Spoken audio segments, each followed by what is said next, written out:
A grand carriage sped through a dense forest, its wheels thundering over the rugged terrain. Inside, it carried someone important, or perhaps someone fleeing. A blonde woman sat within, her face streaked with tears of frustration. She muttered a curse under her breath, bitterness heavy in her heart as the word "bastard" echoed in her mind, fueled by years of quiet resentment. Elsewhere, amidst the splendor of a royal gathering, the crown prince made his entrance. Caesar stepped forward, tall, commanding, draped in both grace and danger. Whispers trailed him like shadows, marveling at his chiseled features and the dark legacy he had conquered. The once cursed prince had returned a hero, but his mind focused on only one thing. Turning sharply to a palace aide, his voice cold and direct, he demanded to know the whereabouts of his consort. An armored herald announced through the palace halls that the crown princess was about to arrive. Caesar's crimson eyes flickered with intensity, unmoving and unblinking as his thoughts drifted to 2 years of brutal, blood-soaked warfare endured for one woman, his consort, Ireonia Wren. At that moment, a radiant blonde named Giovanetta stepped forward, her smile poised and sweet as she congratulated him on his victory. But Caesar's gaze hardened, his voice low and sharp as he repeated his question. Where was Ireonia? Unfazed, Giovanetta met his stare and claimed the title of consort for herself. In response, Caesar slowly unsheathed his sword right there in the royal palace, drawing gasps from the crowd.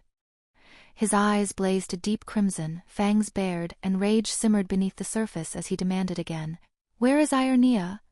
Far from the palace, Ireonia sat with tears streaming down her face. The sorrow she'd shown earlier now made sense. She wasn't a royal, not truly accepted. She was a burden, the illegitimate daughter of a duke, a limping girl doomed to endless servitude. Caesar had been an outcast too, the cursed first prince, shunned even in his own palace. The light dragon's curse had twisted the radiant Caesar into something feared and pitted. 2 broken souls bound by fate. Despite their pain, Ireonia held on to one precious memory, a sun-drenched afternoon with Caesar's arms wrapped tightly around her. She had never been so happy. But fate, or perhaps someone's greed for eternal joy, intervened when an imperial decree summoned Caesar to war. Ireonia tried to stay strong but trembled as she questioned him, begging him not to go, fearing he would never return. Caesar gently promised he would come back before leaving. And then he was gone.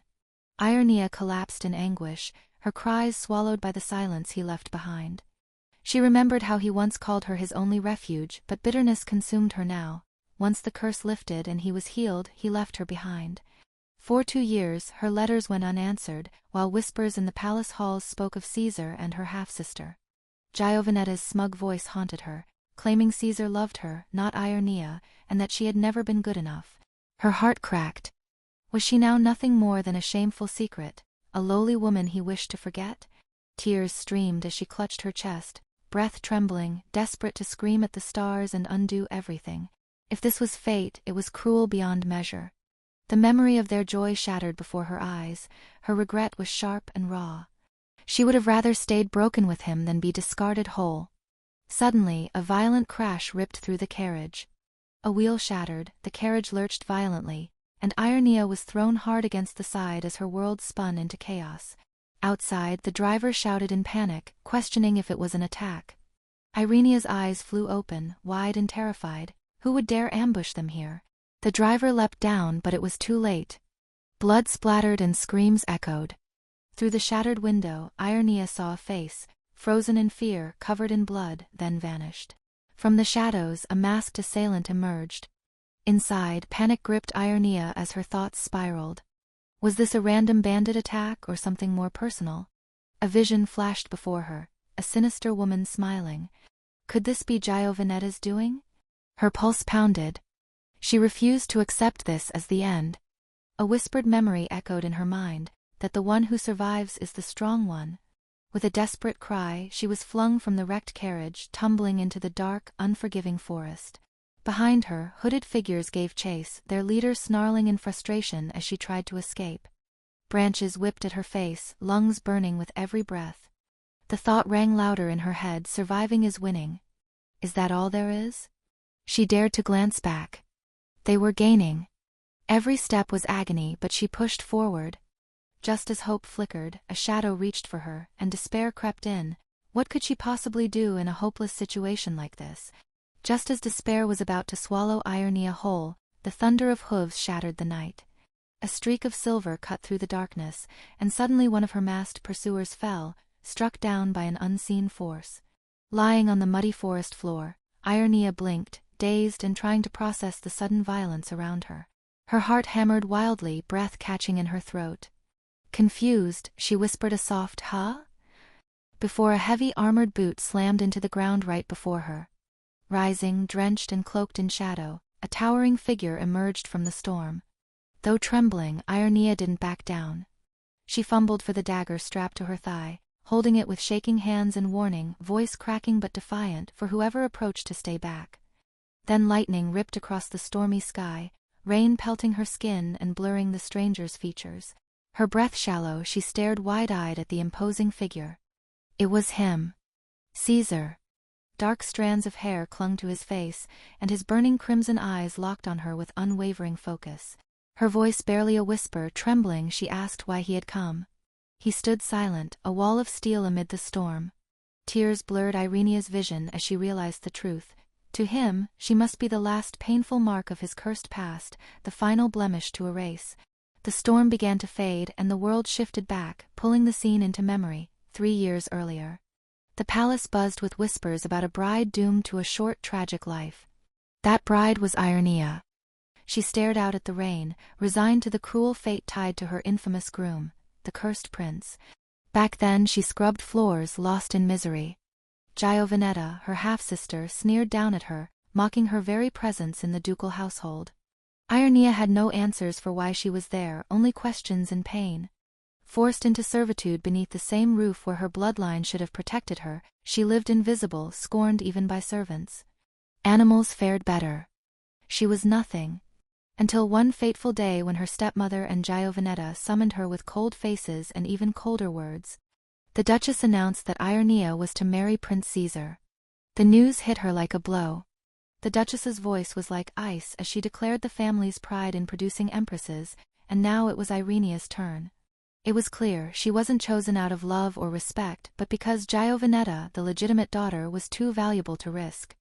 They chose the disposable one. Her. The cursed prince had been rejected by noble families again and again. Frail and scarred, feared by all, Caesar's monstrous reputation haunted the court. 4 previous betrothals had ended in disappearance or death. Now it was Irenia's turn. She whispered the harsh truth. Was she really to be his bride? The Duchess sneered, telling her to be grateful for the honor. Though never spoken aloud, the palace whispered dark rumors. Caesar's curse meant death for any bride who dared tie her fate to his. For Ironia, this was an honor. It was a death sentence. For the Duchess, it was just another opportunity. "You'll be the Empire's most noble woman," she said coldly, her words hollow as ice. Ironia recognized the words for what they truly were, serpentine and soaked in venom. A beautiful lie wrapped in the illusion of dignity. She looked up at her stepmother and Giovanetta, the architects of her grim destiny, offering her a chalice that gleamed with nobility, but hid poison within. Trapped. Cornered. She knew she had no real choice. If this was her fate, etched into the stars before she was even born, then she would drink from the cup. The Duchess smirked, her satisfaction thinly veiled as Ironia, voice heavy with resignation, whispered, "I'll do it." With reluctant resolve hardening into defiant strength, she raised her chin. "I will marry the first prince." A twisted, ironic elevation. From servant to royal consort, all delivered on a silver platter, her fate sealed. Her step-family watched with cold amusement. But Ironia, even as her heart trembled, acknowledged the road ahead. A path chosen not out of desire but survival. Her consent, extracted like a prisoner's last breath, was sealed with a single drop of blood, an eternal contract binding her to the Empire's cursed shadow. And with a chilling, brittle smile, she declared herself Caesar's bride. If this was to be her end, she would walk toward it with her head held high. The days blurred. Now a bride-to-be, Ironia sat alone in a cold, sparsely furnished room. The weight of her future pressed down like stone. On her wedding day she held no illusions, she knew the reclusive prince wouldn't come. Still, the sting was real. Even at the altar, he didn't appear. A veiled proxy stood in his place, silent and expressionless. Her hands tightened, a single bead of sweat betraying her composed mask. Beneath her sleeve, hidden from all, she clutched a sharp object. A secret defense. No one had even bothered with a proper security check. That's how little they thought of her safety. Now alone in her chamber, she stared at the hidden weapon. Why had she brought it? What grim scenario had she prepared herself for? Suddenly, a presence. Her breath caught in her throat. Her eyes darted toward the door. He was here. The monstrous prince had arrived. Terror exploded in her chest as the door creaked open. But it wasn't him, not exactly. A towering knight clad in dark armor clanked into the room first. Behind him, a sound, metal dragging against stone. Chains.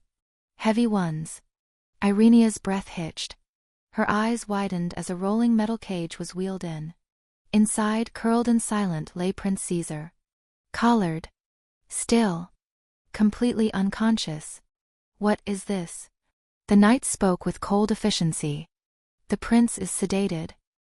He's been brought here for the bridal chamber. Ireonia was too stunned to speak. They dumped Caesar's unconscious body onto the bed with little care. His shackles clanked loudly against the frame. Then I'll take my leave, the knight muttered. Wait, hey! Ireonia shouted, reaching toward him in disbelief. But he ignored her. As the door creaked shut behind him, his final words rang in her ears. The drug will wear off soon. He should wake up shortly. And just like that, Ireonia was left alone. With the monstrous prince. Her knees buckled under the weight of it all. What am I supposed to do? She muttered aloud. No marriage preparation ever covered this. She turned toward the bed. He didn't move. Just lay there, breathing but eerily still. Cursed or not, she whispered, eyeing him carefully. This was the first prince. The heir to the empire. Yet they treated him like a caged beast, dumped like cargo into his own wedding chamber. A single tear slid down her cheek. She couldn't tell if it was for him or for herself. As she stepped closer, cautiously studying him, she noticed something strange. He looked normal. No horns. No monstrous limbs. Just a man. On the surface, he doesn't look any different from a normal person, she thought, a strange mix of pity and fear bubbling inside her. And then she gasped. Her hands flew to her mouth, her body recoiling. What is that? Her voice trembled. The camera panned to the window, something in the air had shifted. The atmosphere thickened. Back on the bed, the prince stirred. His gloved hand twitched. The texture wrong. Unnatural. The camera zoomed in. Then his face, just barely illuminated, twitched. And in a flash, his eyes snapped open. They glowed red. A monstrous flicker passed through his expression. He jolted upright, the bed groaning beneath his sudden movement. A low groan escaped his lips as he clutched his head, disoriented and dazed. Still barefoot, still chained, he staggered upright. The moonlight filtered through the window, stretching his shadow across the stone floor. Suddenly, an unseen force erupted outward. Crash! The candelabras exploded, light and metal flying in every direction. Ah! He gasped, clutching at his chest, stumbling like a man possessed. Ireonia was thrown back, her body skidding across the cold stone floor. Her palms scraped raw. Her breath caught in her throat. She watched, frozen in horror. Eyes wide. Mouth covered. A single tear streaked her face as raw, unnatural power filled the room like a violent storm. The furniture lay shattered. The walls seemed to groan under the pressure. And she realized. This was the cursed prince. This was the power everyone feared. Then silence. But not for long. Ireonia cautiously peeked from where she lay, wondering if the sedative still held him in its grip. Her eyes locked on him.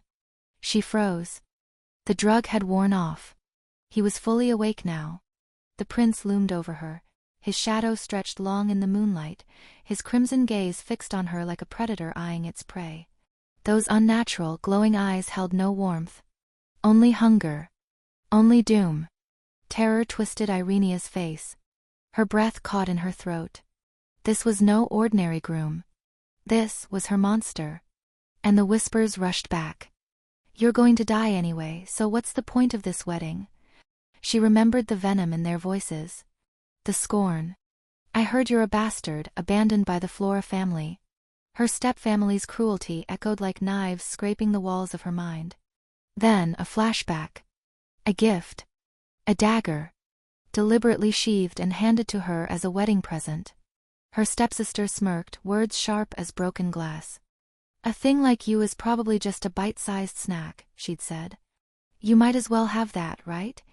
Ironia could still see her, Giovanetta, dressed in red, leaning in with a twisted smile, her voice like poison wrapped in silk. If it were me, she whispered, eyes glittering, I'd rather end it all than face such a grim union. And here, in the present, a single tear escaped Ireonia's eye. Her stepsister's words rang louder. If it were me, I'd rather kill myself. But Ireonia's mind sharpened, slicing through despair like steel. Giovanetta, she thought, there's something crucial you've overlooked about me. A flashback struck like lightning. Her past. Her pain. Her survival. A montage of struggle and defiance, of being kicked down and standing again. I've never given up on life. I've always fought to survive. And she would do it again. Clutching the dagger tightly, her knuckles white, she vowed. This blade will never be turned against myself. Her resolve ignited like wildfire. Ultimately, only the stronger one will survive this. The fear still clung to her bones, but something stronger rose within. She brandished the dagger, tears streaking down her face, her voice trembling but unbroken. Stay away. The prince paused. His crimson eyes narrowed, confused for a fleeting moment. You! She cried, taking a shaky step back, still pointing the dagger at him. With startling speed he closed the distance, his presence overwhelming. His gaze flicked to the dagger. A silent, unreadable challenge burned in his eyes. What are you doing? He asked at last. His voice low. Hollow. Are you really going to stab? Face to face now, her dagger inches from his chest, the air grew thick, suffocating. Moonlight painted silver shadows across their skin. Then something changed. A grimace. A flicker of pain twisted across his face. A crack in the monster's mask. He staggered back, clutching his head. Ah! He groaned, guttural, deep, raw. The darkness around him pulsed, his power flaring like a storm barely held at bay. Ironia stumbled backward in shock. Why is he doing that? Panic rising. This wasn't an attack. He collapsed. Another pained cry ripped from his throat as his body writhed on the cold stone floor. His limbs twitched violently. He wasn't attacking. He was suffering. And then it hit her. A terrifying, impossible realization. He's afraid. Staring at his trembling, tormented form, a chilling thought clicked into place.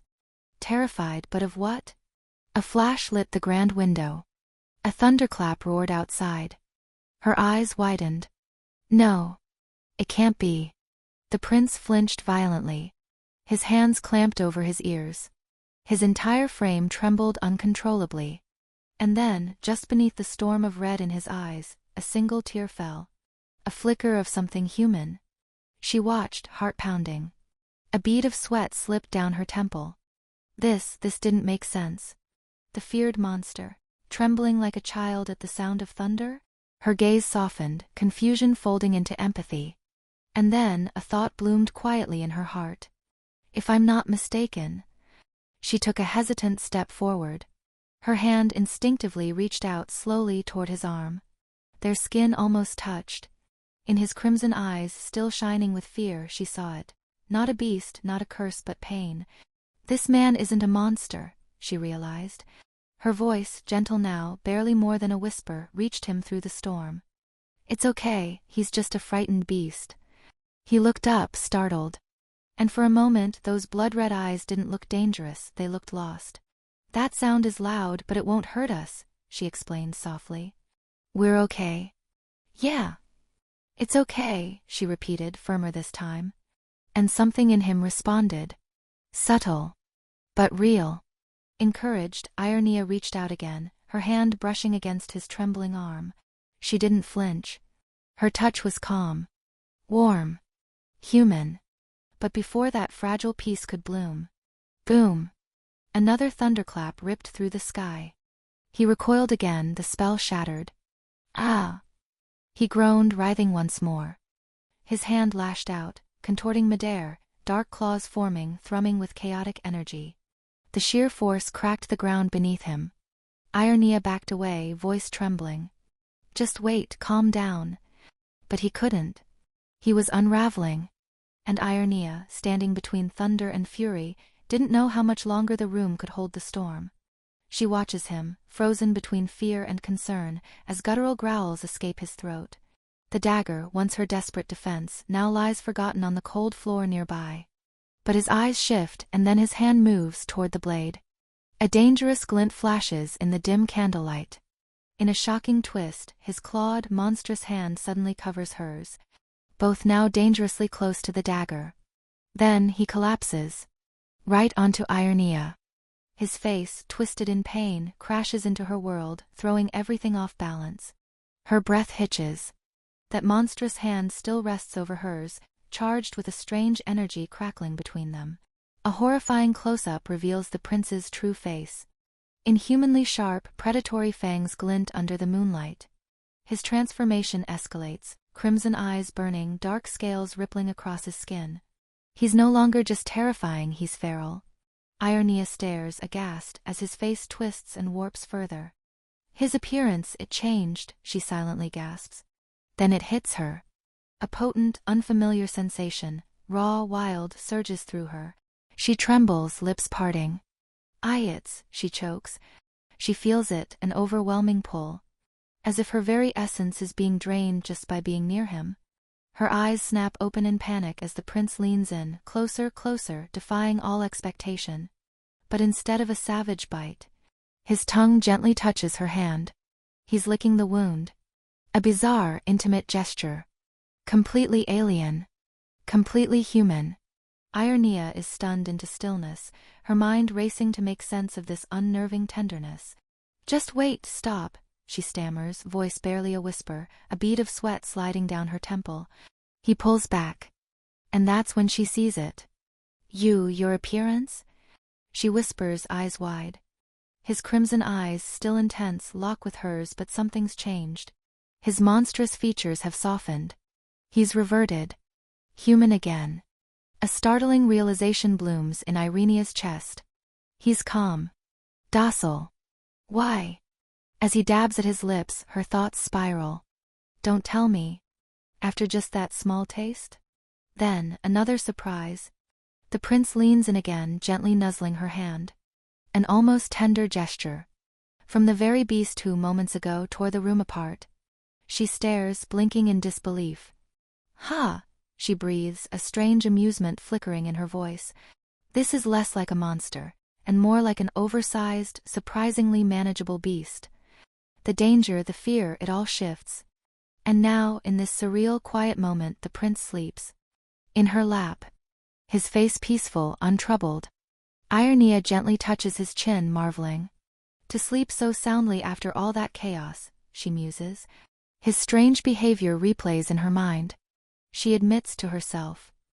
He acted strange, but it didn't feel like he wanted to hurt me. A poignant memory rises, of a younger Ironia standing before a heavily guarded cage. A cage she once feared. Could he be just like her? Trapped. Her fingers trace his cheek. Could he be like me? She wonders. The prince murmurs softly in his sleep, nothing more than a boy caught in something far beyond his control. A small smile plays on Irenia's lips, soft, almost triumphant. Yes. Whatever happens from here, what matters most is simple. She survived this night.